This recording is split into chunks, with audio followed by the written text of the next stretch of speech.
So many of you have either had the diagnosis of multiple sclerosis or have a loved one with multiple sclerosis, and you may be in various parts of the journey. Many of you may be newly diagnosed with multiple sclerosis, where you are trying to figure out what this disease is and what has just happened to your body and to your life. Some of you may be halfway through your journey where you've developed somewhat of a comfort level with your disease activity and where you are. And then many of you may be towards the end stage or the later stages of the disease, where you are now starting to see changes that you've not felt in a number of years. Although you may not have had a relapse, you may start to feel that you are having some more of the progressive symptoms. And in all of these stages of multiple sclerosis, you are really surviving, right? I'm surviving the diagnosis. I'm surviving living with MS. I'm surviving these changes that I'm not familiar with. But what I hope that we can do in this breakout session is really talk about how can we thrive with MS, which is another layer over than just surviving with MS. And so, as many of you know, your disease is your disease. I often describe multiple sclerosis as a snowflake disease, right? There are no two people that have the exact same symptoms.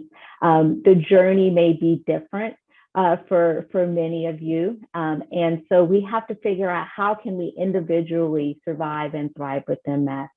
One of the main ways to do it is to adhere to your treatment plan as recommended by your healthcare provider and decided on in your office visits. And then to educate yourself, attending events such as today to make sure that you have the understanding and the insight into what you should be expecting, not only in your disease, but in your healthcare and your relationships with others. So as we go through the slides, and I'm only going to be talking for about 10 minutes, I want to touch on some healthy lifestyle modifications that can be done to help you thrive. How do we build, or how do you build that strong support team? And then developing valuable relationships, not only with your healthcare team, but also in your personal relationships. Next slide. So healthy lifestyle is a choice. Many times we see people, I always talk about Facebook. Facebook, we all put our best lives out there, right? So we go on Facebook and we see patients or people that are doing well, they're exercising and they're showing their pictures. And we wonder, how do we get to that point? And it starts off with a choice. We have to choose that our lifestyle is going to involve things that will better our bodies emotionally as well as physically and spiritually. So one of the main ways that we can choose a healthy lifestyle is in what we eat. And so many of you may be familiar with this idea of an anti-inflammatory type of diet, right? So we want to make sure that we are putting things into our body that helps us to set our body up for success. So what does that mean? That means that we are putting in more plant-based nutrition, lean proteins, and we are avoiding processed foods, complex sugars and carbohydrates, alcohol, and salts. Now, I like to describe what our body does with its energy and why having more of an anti-inflammatory or a plant-based diet is important. Our body has only a certain limited amount of energy, and it can either spend its energy finding a balance within itself, healing itself, and doing what it was meant to do, or it can spend its energy breaking down what we put into our bodies just to get to the natural nutrients that it needs. So we can help our body by just giving it what it needs and not all the extra stuff. And it can convert or move that energy over to the things that, again, set itself up for success. That choice is sometimes not easy. Many times access to healthy foods may be limited. I would say in communities of colors, if we live there may be food deserts or what they describe as having poor access to these healthy lifestyle choices, right? There may be a McDonald's on every corner, or there may be a dollar store, but where are the grocery stores that are there to provide those healthy nutrients? So we do have to consider some of our social determinants of our ability to maintain this healthy lifestyle, but it should definitely be our initial choice. Then there's exercise, right? So our body needs that constant movement to keep functioning. Oftentimes, MS will leave us with a deficit. It will leave us with weakness on one side or difficulty with walking or ambulation. But our nervous system has the ability to enhance itself, or what we call neuroplasticity. So where there is a deficit or a defect within our central nervous system from MS, our nervous system has the ability to sprout new nerve cells, to make new connections, to take over lost functions. But the only way our nervous system can do that is if we're actually doing that movement. Over time, the nervous system will say, hey, I need to move that arm like they're doing in their therapy, and it will start to sprout it. Now, will it make the symptom go completely away?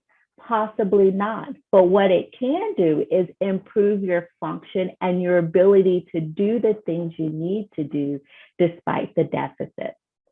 Now, also, sleep is extremely important. Our bodies definitely do need that restoration. So the ability to improve our function really means that we have to allow our bodies to rest. What's not in this picture is also getting enough fluid intake and drinking enough water is also extremely important. Next slide. So as we are making our way to improve our health in general, I think having a good support team is very important. And as you see here in this slide, you are the center of the support team. You are in a sense, the quarterback and the leader of the team. The slide here kind of depicts really two aspects of the team that's important. On the left side of the screen is your medical team, and that medical team will involve your neurologist and an MS nurse if one is available. But depending on the needs and where you are in your journey, other members of the team may be needed. They may not be permanent members of the team, such as physical therapists or occupational therapists or speech therapists. They may be temporary based on what you need at the time.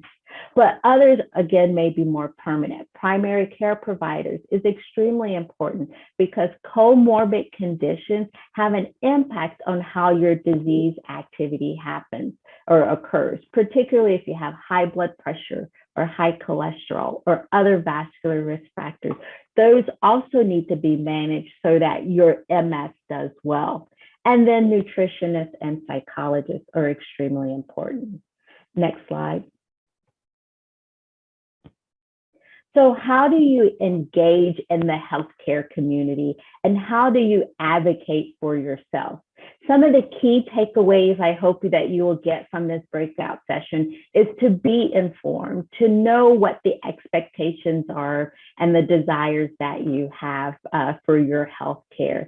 And then when you go into your appointment, you want to make sure that you are prepared with a list of things that you want to discuss.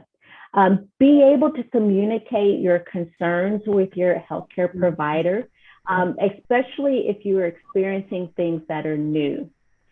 And then don't be afraid to ask questions. Mhm. That's what we are here for, is to make sure that you understand the goals of your treatment. And then when you're in that visit, take notes, ask for your after visit summary and for your doctor to provide any other further instructions. So when you walk out of your healthcare appointment, you know exactly what the plan is. And in our virtual reality that we live in, the patient portal is essential. That is where you have direct connection and access to not just your notes, but your test results and everything. So again, that you may be informed and can advocate for yourself. So if you see something that or read something in your chart that's concerning, that's when you ask the questions. Next slide. So how do we build this patient-physician relationship? And many of us will oftentimes engage with healthcare providers that we feel aren't listening to us, aren't hearing what we need. And so in order to build that patient-physician relationship, it is really built on trust. So you have to be comfortable with that provider that's sitting next to you in the office visit. And again, be open to a two-way conversation, communication. So listening to what their recommendations are, but also having a mutual respect to share what your desires and opinions are. And at the end of the day, we know that the medication or the treatment that we recommend that you feel the most comfortable with, you are more likely to adhere to. So we want to make sure that when we're making those decisions, that you have an input in it as well. And then there has to be some compatibility. So you have to, again, feel that sense of comfort and that your healthcare provider actually cares for you and wants you to do your best. And if you find that after having conversations with that healthcare provider, sharing with them the need for further communication, further discussion, and they're not willing to meet you there, it may be time to consider alternatives. Next slide. So the other half of our support team is really our personal relationships. And these are our family members, our children, our spiritual community, other MS support group members, and our advocacy organizations. Next slide. So what impact does MS have on current or previous relationships? And this was a study that was done in 2019 that asked a group of patients after they received the diagnosis, what happened to their relationship. And as you can see here, in those patients who were already in a relationship, the majority of those patients had no significant impact in their relationship. 30% felt like their relationships became closer after their diagnosis. And then those patients who remained in a relationship after their diagnosis, the majority of them continued to have satisfied relationships. But in this study, they also noted that people that did not have a previous relationship or a spouse, they were more reluctant to engage and start a new relationship. Next slide. So what relationship changes happen? Obviously, there may be physical and intimacy restrictions that occur because of disabilities. There may be changes in economic factors, role reversal and dependency, where one person used to be the primary caregiver is now needing care for themselves. And then handling a wide variety of emotions as you go through the diagnosis, from disbelief to frustration to anger to acceptance. How do we negotiate or make our way through all of these emotional changes that can happen? Next slide. So here's some coping strategies that I hope that we can start to have this discussion as we go through this breakout session when we're talking about building support and teams. Really, when it comes to our personal relationship, I think it's important to live in the here and now. So not to get too caught up in the future, what can we expect down the line? Are you going to need a wheelchair or more assistance 20 years from now? But let's focus on where we are now and recalibrate some of our expectations that we may have. Normalize the presence of the disease, right? It's not going to go anywhere. The disease will be there. How do we change our construct of our lives around the disease? And I think mutual respect and definitely communication is key when it comes to this.